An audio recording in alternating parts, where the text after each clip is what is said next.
لله نحمده ونستعينه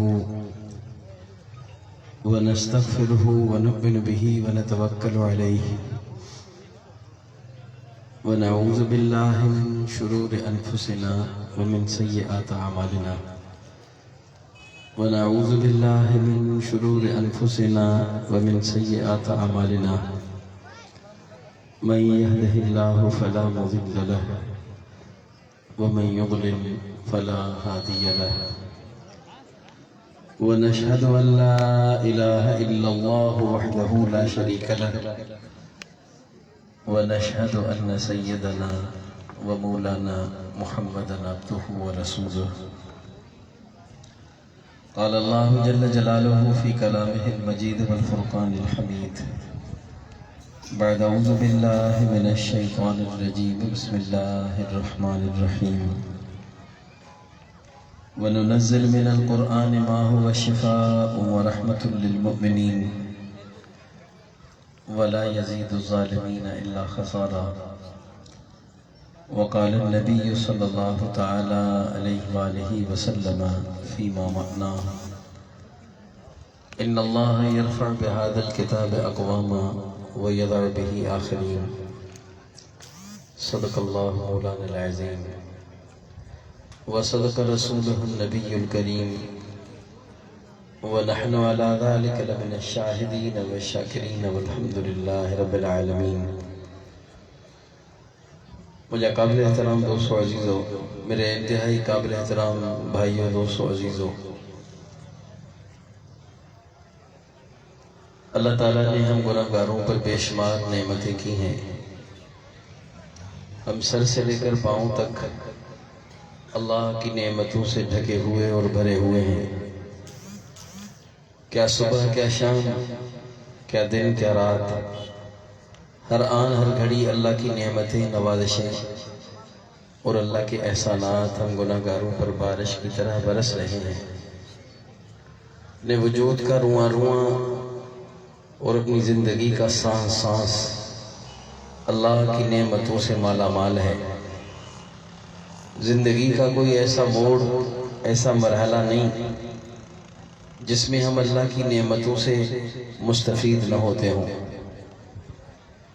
نفس نفس پر، قدم قدم پر اللہ کی نعمتوں کی موسلا دھار بارش ہے جو ہم گناہگاروں پر برس رہی ہے.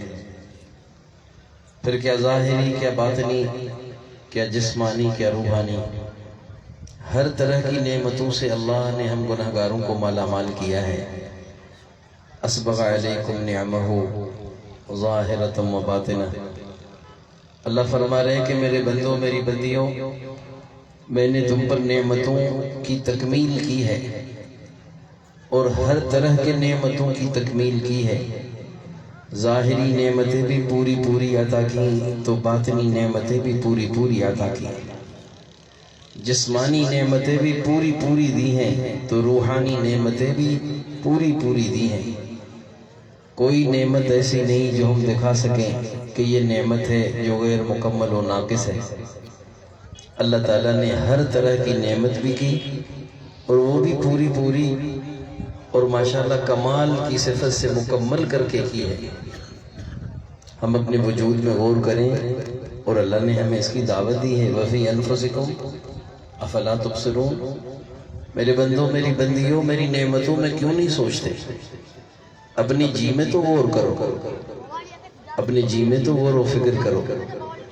کیا تم نہیں آنکھوں سے دیکھ رہے یہ کسی نعمت ہے؟ جن کانوں سے تم سن رہے ہو یہ کس کی دی ہوئی نعمت ہے؟ جس زبان سے چہک رہے، چکھ رہے، یہ کس کا دیا ہوا احسان ہے؟ جن ہاتھوں سے لے رہے، جن پاؤں سے چل رہے اور جس پیٹ میں کھا رہے، جس آسمان تلے رہ رہے اور جس زمین کو اپنے جوتوں سے روند رہے، یہ کس نے بنائے اور کس نے دیے؟ یہ سب اللہ کی نعمتیں ہی ہیں. میرے بھائیوں، میرے عزیزوں، اللہ رب العزت کے ہی یہ سب احسانات ہیں. ویسے انسان اپنی کمزوری کی وجہ سے سوچتا ہے کہ یہ میں نے کمایا ہے، کہتا ہے یہ زمین میں نے کما کر حاصل کی ہے، یہ فصل میری محنت کا اثر ہے. یہ کپڑے میری کمائی کا اثر ہے، یہ کپڑے میں نے خریدے ہیں، یہ جوتے میں نے خریدے ہیں، یہ پلاٹ، یہ زمین میں نے خریدی ہے، یہ ٹریکٹر ہے، تھریشر ہے، یہ میری کمائی کا اثر ہے۔ لیکن اللہ نے پھر ان نعمتوں کو قرآن کریم میں جگہ جگہ ذکر کیا ہے جن کے حاصل ہونے میں ہماری کمائی کو کوئی دخل نہیں۔ اللہ الذی اخرجکم من بطون امہاتکم لا تعلمون شیئا وجعل لکم السمع والابصار والافئدہ لعلکم تشکرون۔ اور میرے بندوں میری بندیوں، تم کہتے ہو کہ یہ بھی میرا، یہ بھی میرا، یہ میں نے کمایا، یہ میں نے حاصل کیا، اس پر میرا پیسہ لگا، اس پر میرا پسینہ بہا، اس کے لیے میں نے راتیں جاگی ہیں، اس کے لیے میں نے دن کو بھاگ دوڑ کی ہے۔ چلو یہ ساری چیزیں تم نے کما کر حاصل کی ہیں، بتاؤ یہ آنکھیں تم نے کون سی بازار سے خریدی ہیں؟ یہ کان جن سے تم سن رہے ہو، اس میں تمہاری کمائی کا کون سا دخل ہے؟ یہ زبان جو سانپ کی طرح نکال نکال کر تم دوسروں کو اس سے ڈستے ہو، بتاؤ یہ زبان کتنے میں خریدی ہے، کہاں سے خریدی ہے؟ یہ ہاتھ کہاں سے لیے، یہ پاؤں کہاں سے لیے؟ بے شک زمین تو تم نے خریدی ہے، لیکن یہ جسم و جان اور یہ ساری نعمتیں جو تمہارے وجود میں نے رکھی ہیں، یہ ساری نعمتیں تو مجھ رب ذوالجلال کا عطیہ ہے، یہ ہبہ ہے مجھ رب ذوالجلال کی طرف سے، تمہاری کمائی کا اثر نہیں۔ اور میرے بندوں میری بندیوں، تمہیں تمہاری ماؤں نے جنا ہے، لیکن تمہیں پیدا کرنے والا میں رب ذوالجلال۔ ثم السبیل یسرہ، ماؤں نے تو جنا ہے، انہوں نے تو درد اٹھا ہے زہ کے، لیکن تمہیں ماؤں کے پیٹوں سے زندہ نکالنے والا تو میں رب ذوالجلال۔ تم کہتے ہو کہ یہ پانی میرا، یہ زمین میری، یہ ٹیوب ویل میرا ہے، لیکن جس زمین کے ٹنکیوں اور خزانوں میں اس پانی کو میں نے رکھا ہے یا تم نے رکھا ہے؟ افرأیتم الماء الذی تشربون اانتم منزلتموہ من المزن ام نحن المنزلون۔ وہ پانی جس کو تم پیتے ہو میرے بندوں میری بندیوں، بتاؤ اس پانی کو بادلوں سے تم نے برسایا ہے یا میں نے برسایا ہے؟ تم نے تو ٹیوب ویل لگا لی، تم نے تو ہینڈ پمپ کی تنصیب کر دی، تم نے تو ٹوٹی لگا دی، تم نے تو موٹر لگا دیا، لیکن زمین کے اندر یہ جو ٹنکیوں میں پانی پڑا ہوا ہے، زمین کے خزانوں سے جو تم مشینوں کے ذریعے سے کھینچ کھینچ کر پانی نکالتے ہو، بتاؤ زمین کے خزانوں میں اور زمین کے پیٹ میں یہ پانی رکھنے والے تم ہو یا میں ہوں؟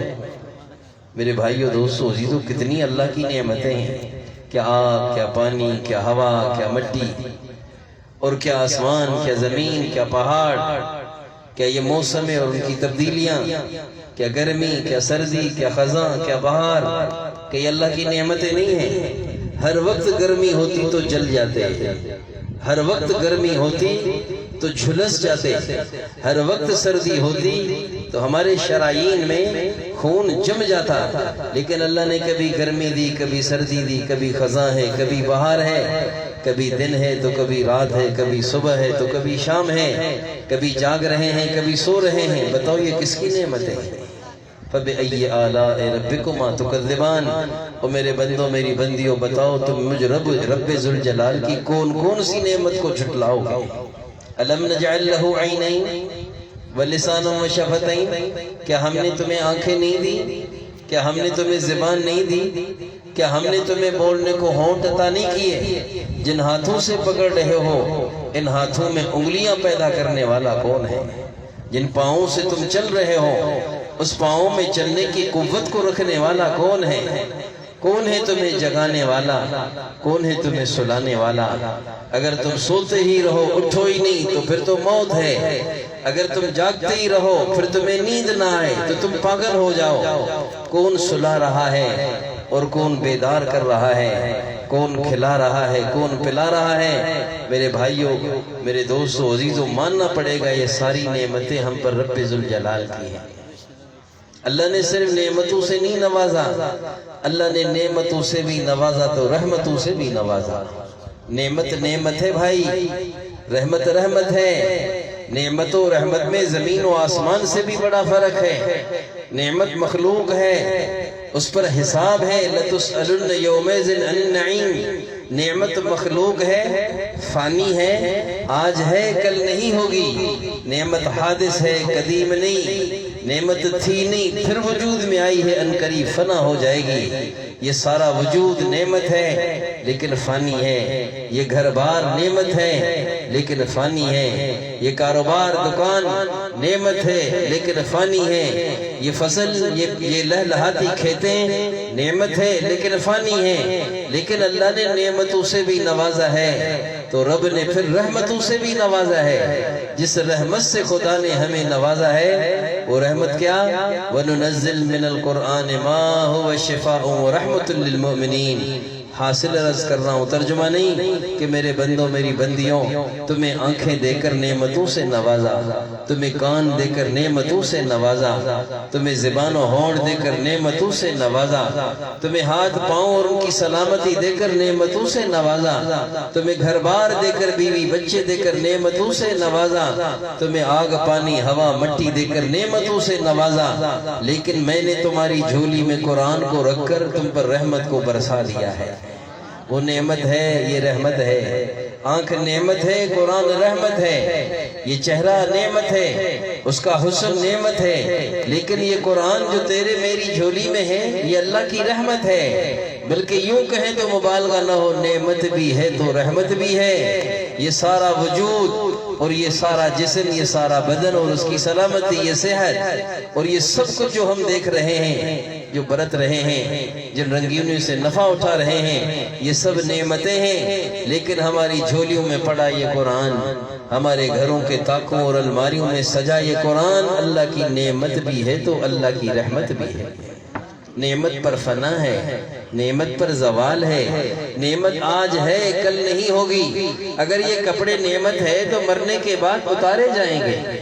اگر یہ گھر بار نعمت ہے تو مرنے کے بعد یہاں سے دھکیل کر نکالے جائیں گے۔ اگر یہ جگہیں اور کاروبار، اگر یہ پلاٹ و جاگیر نعمت ہے تو مرنے کے وقت خالی ہاتھ جانا ہے۔ اگر یہ آنکھیں نعمت ہے تو قبر میں پانی کی طرح گالوں پہ بہہ جائے گی۔ اگر یہ منہ نعمت ہے تو یہ بدبو سے بھر جائے گا، جوڑ جوڑ سے جدا ہوگا، ہڈی ہڈی سے جدا ہوگی، سارے جسم میں کیڑے چل رہے ہوں گے۔ یہ نعمتیں ہیں لیکن فانی ہیں۔ لیکن قرآن وہ نعمت ہے، وہ رحمت ہے جو لا فانی ہے، جو لا زوال ہے، جو اللہ کی رحمت ہے، جو اللہ کا کلام ہے، جو اللہ کے اندر سے نکل کے اس کی شان کے مطابق آنے والا نور ہے۔ ما تقربون الی اللہ بشیء، ما تقربون الی اللہ بشیء افضل مما خرج منہ، یعنی القرآن سب سے افضل چیز جس کے ذریعے سے اللہ کا قرب حاصل ہو، یہ وہ چیز ہے خرج منہ جو اللہ کے اندر سے نکل کے آئی ہے، اس کا نام اللہ کا قرآن ہے۔ میرے بھائیوں، میرے عزیزوں، ہے دنیا میں ایسی کوئی نعمت جس کا تعلق اللہ کے اندر سے ہو، جو اللہ کے باطن سے اللہ کی شان کے مطابق نکل کے آئی ہو؟ بھلے وہ آسمان ہو، زمین ہو، بھلے وہ بیت اللہ ہو، بیت المقدس ہو، بھلے وہ سدرۃ المنتہا ہو، عرش و لوح ہو، قلم ہو، کرسی ہو، بھلے وہ مکہ ہو، مدینہ ہو، بھلے وہ بیت اللہ ہو، بیت المعمور ہو، بھلے وہ صفا ہو، مروہ ہو، منی ہو، مزدلفہ و عرفات ہو، بھلے وہ مقام ابراہیم ہو، زمزم کا کنواں کیوں نہ ہو، بھلے وہ مطاف کیوں نہ ہو، ملتزم کیوں نہ ہو، یہ سب تبرکات اپنی جگہ ہیں، لیکن یہ اللہ کے اندر سے نکل کے آنے والی چیزیں نہیں ہیں۔ لیکن قرآن اللہ کا وہ تبرک ہے جو اللہ کی شان کے مطابق اللہ کے اندر سے نکل کے ہماری جھولیوں میں آ پڑا ہے۔ ہوگی اس سے بڑھ کر کوئی نعمت؟ نعمت بھی ہے تو رحمت بھی ہے۔ میرے بھائیوں، میرے عزیزوں، آنکھوں کی نعمت قرآن کے نعمت کا مقابلہ نہیں کر سکتی، کانوں کی نعمت قرآن کے نعمت کا مقابلہ نہیں کر سکتی۔ ہمارا سارا وجود، ہمارا سب، ہمارا گھر بار، ہمارے بیوی بچے، حتیٰ کہ جتنی بھی ہم پر روحانی بھی نعمتیں ہوئی ہیں وہ بھی ایک جگہ پہ جمع کر لو، لیکن ان تمام نعمتوں سے بڑھ کر ایک نعمت ہے جو نعمت بھی ہے، رحمت بھی ہے، جس کا نام اللہ کا قرآن ہے۔ کلام الہی ہے قرآن۔ آج کا یہ پروگرام عظمت قرآن کے عنوان سے معنون ہے۔ ماشاءاللہ یہاں کچھ بچے اور بچیوں نے قرآن کریم کی تکمیل کی ہے، تو خوش نصیب ہیں آپ سارے حضرات، خصوصاً اس گاؤں والے، کہ اللہ تعالیٰ نے ان کو ایسا سعادت بھرا موقع عطا فرمایا کہ ان کے علاقے سے چند بچے اور بچیاں قرآن کریم کی تکمیل کرنے والی بن گئی۔ میرے بھائیوں، دوستو، عزیزو، قرآن کتنی بڑی دولت ہے، کتنی بڑی دولت ہے، کتنی بڑی دولت ہے۔ دنیا کی کوئی دولت قرآن کا مقابلہ نہیں کر سکتی، کیونکہ دولتوں پر فنا ہے، یہ قرآن فنا سے پاک ہے۔ دولتوں کی حفاظت کی جاتی ہے، پھر بھی چوری ہو جاتی ہے۔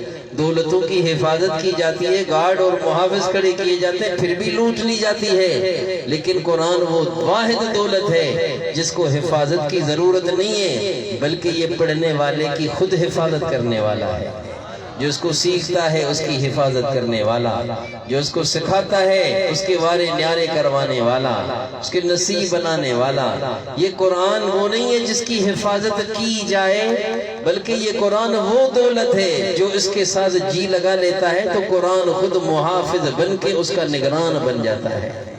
دنیا میں بھی اس کی حفاظت قرآن کی برکت سے، مرنے کے بعد قبر میں بھی حفاظت قرآن سے، اور میدان محشر میں عذاب جہنم سے حفاظت بھی بولو کس کی برکت سے؟ قرآن کی برکت سے۔ دنیا کی دولتیں بھی کوئی دولتیں ہیں، ان کو دولت کہنا ہی صحیح نہیں۔ اصل دولت تو یہ قرآن ہے کہ جو فنا سے بھی پاک ہے، زوال سے بھی پاک ہے، خود حفاظت کرنے والی ہے۔ کیا آیت الکرسی میں حفاظت نہیں ہے؟ کیا میرے آقا کریم صلی اللہ علیہ وآلہ وسلم کا فرمانی ہے آیت الکرسی جو پڑھے گا وہ بھی محفوظ ہوتا ہے۔ جس گھر میں آیت الکرسی پڑھی جاتی ہے وہ گھر بھی محفوظ، تو اس کے پڑوسی بھی محفوظ ہو جاتے ہیں۔ کیا جنات و شیاطین سے حسن حسین اور پکے قلعے میں نہیں آ جاتا یعنی اس کا آیت الکرسی کا پڑھنے والا؟ کیا معاشی مسئلے حل نہیں ہو جاتے سورہ واقعہ سے؟ کیا دجال کے فتنے سے حفاظت نہیں ہو جاتی سورہ کہف سے؟ کیا عذاب قبر سے حفاظت نہیں ہو جاتی سورہ ملک کے پڑھنے سے؟ کیا دنیا بھر کی ساری حاجتیں پوری نہیں ہو جاتی سورہ یاسین کے پڑھنے سے؟ وہ قرآن جیسی کوئی دولت ہوگی کہ آقا کریم علیہ السلام نے فرمایا من کرا سورۃ یاسین صدر النہار قضیت حوائجہ، جو دن کی ابتدا میں سورہ یاسین کا ورد کرتا ہے اللہ اس کی ساری حاجتیں پوری فرما دیتا ہے۔ میرے بھائیوں، دوستو، عزیزو، اصل دولت تو قرآن ہے۔ حاجتیں پوری نہیں ہوتی صدروں اور وزیروں کے دروازوں پر دستک دینے سے، حاجتیں پوری نہیں ہوتی مخدوموں اور وڈیروں کی نوکری اور چاکری اور تملک اور چاپلوسی سے مسئلے حل نہیں ہوتے، مسئلے حل ہوتے ہیں قرآن کی برکت سے۔ میرے نبی پاک علیہ السلام نے فرمایا سورہ یاسین دن کے ابتدا میں پڑھ لو، ساری حاجتیں تمہاری پوری ہو جائیں گی۔ اصل دولت تو قرآن ہے۔ دنیا کی دولتوں کو دولت کہنا ہی غلطی ہے، اصل تو سرمایہ قرآن ہے دنیا کو ایک ایسا سرمایہ جیسا قرآن سرمایہ ہے۔ دنیا کے سرمایے جتنا تقسیم کیے جاتے ہیں گھٹ جاتے ہیں۔ ایک آدمی مر جاتا ہے، جاگیردار جب مرتا ہے پیچھے 10 بچے چھوڑتا ہے تو اس کی جاگیر کے 10 حصے کیے جاتے ہیں، اس کے ہر بیٹے کو ایک ایک حصہ ملتا ہے، پوری جاگیر نہیں ملا کرتی۔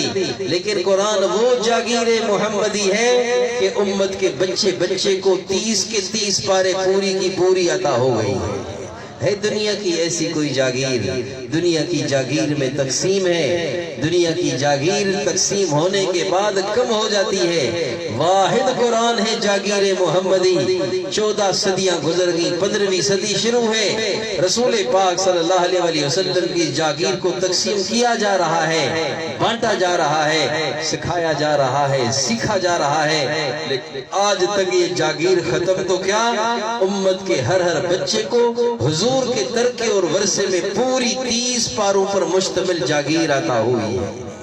ہوگی ایسی کوئی جاگیر، ہوگا ایسا کوئی دکان، ہوگا ایسا کوئی مال جیسا قرآن مال ہے۔ دکان والا فوت ہو جاتا ہے، دکان والا قبر میں، دکان باہر ہے۔ مالدار مر جاتا ہے تو مالدار قبر میں، مال باہر ہے۔ لیکن قرآن وہ دکان محمدی ہے، قرآن وہ مال اخروی ہے کہ جب قرآن کا صاحب مرتا ہے تو قرآن کا صاحب بھی قبر میں، میرے آقا کریم علیہ السلام کے فرمان کا حاصل ہے کہ صاحب قرآن کو دفن کیا جاتا ہے تو وہ اکیلا نہیں ہوتا، قرآن بھی ساتھ قبر میں موجود ہوتا ہے۔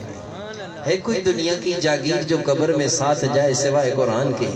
دائیں طرف سے دفاع کرنے والا قبر میں قرآن ہے، بائیں طرف سے دفاع کرنے والا قبر میں قرآن ہے، آگے سے پیچھے سے اوپر سے نیچے سے دفاع کرنے والا قرآن ہے، قبر کے وحشت کا انیس قرآن ہے، قبر کے خلوت کا رفیق قرآن ہے، امام ہے، ہادی ہے، پیر ہے، مرشد ہے، اصل مرشد تو قرآن ہے کہ جس کا نام ہی خدا نے رکھ دیا ہے ہدن اے ہادن، یعنی قرآن ہادی ہے، قرآن ہدایت ہے، دور سے جنت کا راستہ بھی دکھانے والا قرآن ہے، اور ہاتھ پکڑ کے جو قرآن سے جی لگاتا ہے قرآن اس کا ہاتھ پکڑ کے اس کو جنت کی منزل تک پہنچانے کا بھی ٹھیکہ اٹھانے والا ہے، سفارش کرنے والا قرآن ہے، جس کی خدا کے ہاں خوب سنی جاتی ہے اور جائے گی، اور وہ بھی اللہ کا قرآن ہے۔ کوئی ایسا احتجاج نہیں کرے گا قیامت کے دن، کوئی ایسا نہیں بولے گا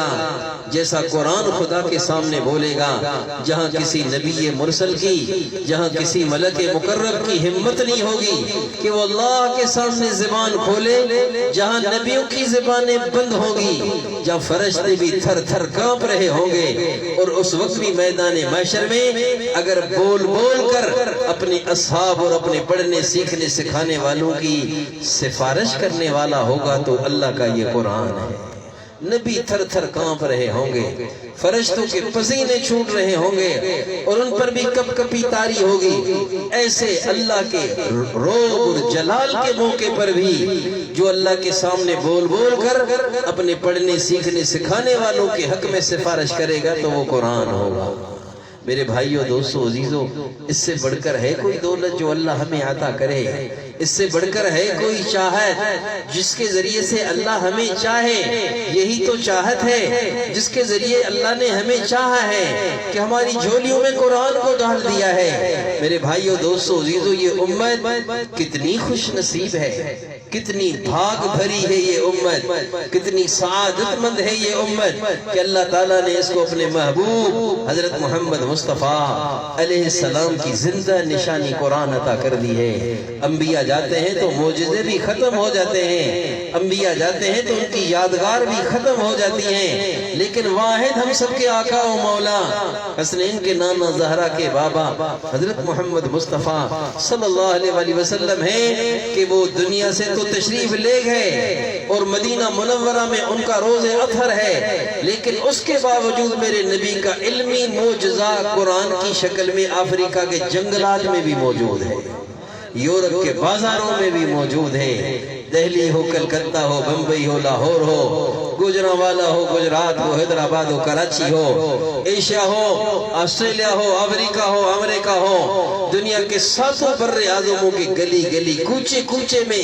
اگر آپ کو الف لام میم سے لے کے والناس تک محفوظ کتاب ملے گی تو اس کا نام اللہ کا قرآن ہے۔ کتنی بڑی دولت ہے جس کے ذریعے سے اللہ نے ہمیں نوازا ہے۔ سچ پوچھو، ہمارے سر جھکے ہوئے، ہماری کمریں خمیدہ ہیں، صرف اللہ کے اس ایک احسان کی برکت سے کہ رب ذوالجلال نے قرآن جیسی دولت عطا فرما دی اور وہ بھی پوری پوری عطا کر دی۔ میرے نبی پاک صلی اللہ علیہ وسلم کی عمر جب 40 سال پوری ہوئی، 41واں سال شروع ہوا، پھر غار حرا میں میرے نبی علیہ السلام پر سورہ علق کی ابتدائی آیات نازل ہوئی تھی، اقرأ بسم ربک الذی خلق، یعنی جس نبی کے صدقے اس امت کو قرآن ملا ہے اس نبی کو بھی 40 سال پاپڑ بیلنے پڑے، مشقتیں اٹھانی پڑی، کئی روحانی تربیتوں سے گزرنا پڑا۔ 41واں سال شروع ہوا، پھر سورہ علق کی ابتدا کی آیات ملی ہیں، لیکن اس نبی کے صدقے اس امت کے چھوٹا سا بچہ جس کو استنجے کا پتہ نہیں ہے، جس کو وضو کا بھی پتہ نہیں ہے، اللہ نے اس چھوٹے بچے کو بھی 30 پاروں پر مشتمل پورا قرآن عطا فرما دیا ہے۔ اور میرے بھائیوں، دوستو، عزیزو، ہم بھی نواز دیے گئے، ہمارے بیوی بچے بھی نواز دیے گئے، ہمارے ہاتھوں میں بھی قرآن ہمارے گھر کی خواتین کے ہاتھوں میں قرآن، ہمارے بچوں کے ہاتھوں میں یہ قرآن، کتنی بڑی اللہ کی نوازش ہے کہ ہم بھی نوازے گئے تو ہمارے بیوی بچے بھی نوازے گئے۔ چھوٹے چھوٹے ہمارے بچے جن کو وضو بھی نہیں آتا، جن کو طہارت بھی نہیں آتی، ماں ان کو دھلاتی ہے، ان کی بوٹی و پیشاب ان کی ماں ان کو دھلاتی ہے، لیکن وہ چھوٹے سے بچے بھی قاعدہ اور سپارہ اپنے سینے سے چمٹا کے شام کو قاری صاحب کے پاس پڑھنے جا رہے ہیں۔ اللہ ہمیں اپنی آنکھوں سے دکھا دے، کیا یاد کرو گے؟ او میرے محبوب صلی اللہ علیہ وسلم کی امت کے مرد و عورتوں، ہم نے تمہیں بھی نوازا ہے تو تمہارے چھوٹے بچوں کو بھی قرآن کی دولت سے نواز دیا ہے۔ میرے بھائیوں دوستو عزیزو، دولت والا وہ تھوڑا ہی ہے جس کے پاس پیسہ ہو، دولت مند وہ تھوڑا ہی ہے جس کے پاس ٹریکٹر و تھریشر ہو، زمیندار وہ تھوڑا ہی ہے جو 50 ایکڑ 100 ایکڑ کا مالک ہو۔ وہ اصل زمیندار، اصل جاگیردار، اصل مالدار، اصل دولت مند، اصل زمیندار یہ آدمی ہے جس کو رب ذوالجلال نے قرآن جیسی دولت عطا فرما دی ہے۔ بھلے ریڈی چلانے والا ہو، بڑے چھابڑی لگا کے روزانہ 500 اپنے بچوں کے لیے کماتا ہو، لیکن روزانہ 300-500 روپے کمانے والا، یہ لودر اور ریڈی چلانے والا، یہ بھی دولت مند ہے، سرمایہ دار اور بڑا جاگیردار ہے، بڑا مالدار ہے، کیونکہ چلاتا تو ریڈی ہے، روزانہ کماتا تو 50 اور 1000 ہے، لیکن رب ذوالجلال نے اس کو قرآن جیسی دولت عطا فرما کے بر ساتوں بر اعظموں کے بادشاہوں سے بھی بڑھ کر عزت عطا فرما دی ہے۔ میرے بھائیو دوستو عزیزو، قدر کریں ہم اس قرآن کی جو رب ذوالجلال نے حضور کے صدقے ہمیں عطا فرمائی ہے۔ اب اس قرآن کی قدر یہ نہیں ہے کہ اس کو پنگوڑے میں ڈال کے جھلا دو، اس کو اگربتیوں کی دھونی دے دو، اس کو اس پر پھول نچھاور کر دو، روزانہ رنگین رنگین کپڑوں میں اس کو لپیٹ دو، روزانہ کڑک کڑک نوٹ اس کے صفوں کے بیچ میں دبا دو، اس کو سروں پہ رکھ کے نزاعات اور جھگڑوں میں اس کی قسمیں کھا کھا کے جانیں بچاؤ، اس کو پرچیوں پہ لکھ لکھ کے گھول گھول کے پیو، یا تعویذ بنا بنا کے گلوں میں لٹکاؤ یا بازوں میں باندھو، یہ قرآن کا حق نہیں ہے، یہ قرآن کی قدر کا اصل طریقہ نہیں ہے۔ قرآن کی اصل قدر یہ ہے کہ اے مسلمانوں، قرآن کو مانتے ہو تو قرآن کی بھی ماننے والے بن جاؤ، قرآن کو مانتے ہو تو قرآن کی بھی مانو۔ یہ قرآن کا اصل حق ہے کہ دیکھنے میں قرآن کی مانو، سننے میں قرآن کی مانو، کردار میں گفتار میں قرآن کی مانو، اپنے شادی میں بیاہ میں قرآن کی مانو، اپنے بچوں کے پردے میں شادی میں بیاہ میں قرآن کی مانو، اپنے گھر گھرستی کاروبار میں قرآن کی مانو، حتیٰ کہ اپنی خلوتوں میں جلوتوں میں قرآن کی مانو، کیونکہ سونے سے لے کر جاگنے تک زندگی گزارنے کا اگر طریقہ تمہیں سکھایا ہے تو اللہ کے قرآن نے سکھایا ہے۔ قرآن تمہیں بتائے گا دیکھنے کا طریقہ، قرآن تمہیں بتائے گا سننے کا طریقہ، قرآن تمہیں بتائے گا چہکنے اور چکھنے کا طریقہ، قرآن تمہیں بتائے گا لینے اور دینے اور خریدنے اور فروخت کرنے کا طریقہ، قرآن تمہیں بتائے گا کہاں بیٹھنا ہے، کہیں سوچ کے چلے جانا ہے، قرآن تمہیں بتائے گا کس سے دوستی رکھنی ہے، کس سے دشمنی رکھنی ہے، قرآن تمہیں بتائے گا کہ کیسے کمانا ہے، کہاں خرچ کرنا ہے، قرآن تمہیں بتائے گا کہ گھر گھرستی کیسی ہو، کاروبار کیسا ہو، زراعت کیسی ہو، تجارت کیسی ہو، صنعت و حرفت کیسی ہو، وہ قرآن تمہیں بتائے گا۔ آج ہم مسلمانوں کا قصور یہ ہے کہ ہم نے قرآن کو تو مانا ہے لیکن قرآن کی نہیں مانی، اس وجہ سے آج امت مسلمہ کا بچہ کافروں کے پاؤں کی فٹ بال بنا ہوا ہے۔ آج پوری زمین مسلمانوں کے خون سے رنگین ہے، کیوں؟ اس وجہ سے کہ قرآن کو تو مسلمان نے مانا ہے لیکن قرآن کی ماننے کو تیار نہیں ہے۔ کہتے قرآن کو مانوں گا ضرور، پھول نچھاور کر دوں گا، چوموں گا چاٹوں گا، پرچیوں پہ لکھ لکھ کے گھول گھول کے پیوں گا، پرچیوں پہ لکھ لکھ کے مسل کے دھو دھو کے پی بھی جاؤں گا، تعویذ بنا بنا کے لٹکا بھی دوں گا، جن بھوت بھگا بھی دوں گا۔ اگر کہو گے روزانہ رنگی ریشمی رومال قرآن کو سجا سجا کے پہنا بھی دوں گا، پنگھوڑا لے کے آؤں گا میں، 5,000 کا مہنگا پنگھوڑا جس میں ڈال ڈال کر اس کو روزانہ جھلاؤں گا، چومنے کو تیار ہے، چاٹنے کو تیار ہے، پنگھوڑے میں جھولن جھلانے کو تیار ہے، اس کے ذریعے سے جن بھوت بھگانے کو تیار ہے، لیکن قرآن کہہ کیا رہا وہ سننے کے لیے مسلمان تیار نہیں ہیں۔ پتہ نہیں کیوں ہمارے کانوں میں ڈانٹ پڑ گئے، پتہ نہیں کیوں ہمارے زبانوں پر دنیا اور نفس و شیطان کی محبت کے لغام چڑھ گئے کہ ہم ایسے پیروکار بنے نفس و شیطان کے، ہم ایسے پیروکار بنے اپنی حرام لذات و خواہشات کے کہ ہمیں قرآن کی آواز سنائی ہی نہیں دیتی۔ ہم بہرے بن چکے ہیں، گویا کہ خواہشات اور لذات کے اس نکار خانے میں قرآن کی آواز طوطی کی آواز بن گئی ہے جو ہمیں کانوں سے سنائی نہیں دیتی۔ حالانکہ قرآن کا ورق کھولو، پکار پکار کر کہہ رہا ہے، او مجھے مانتے ہو خدا را میری بھی تو مانو، مجھے مانتے ہو تو میری بھی تو مانو۔ تم نے پتہ نہیں کس کس کو پیر بنایا ہوا، تم نے پتہ نہیں کس کس کو قائد و رہبر و رہنما بنایا ہوا ہے، اور تمہارا قائد اعظم تو میں قرآن ہوں، تمہارا امام و ہادی تو میں قرآن ہوں، تمہیں راہ راست پہ چلا چلا کے جنت کو تمہاری منزل بنانے والا تو میں قرآن ہوں۔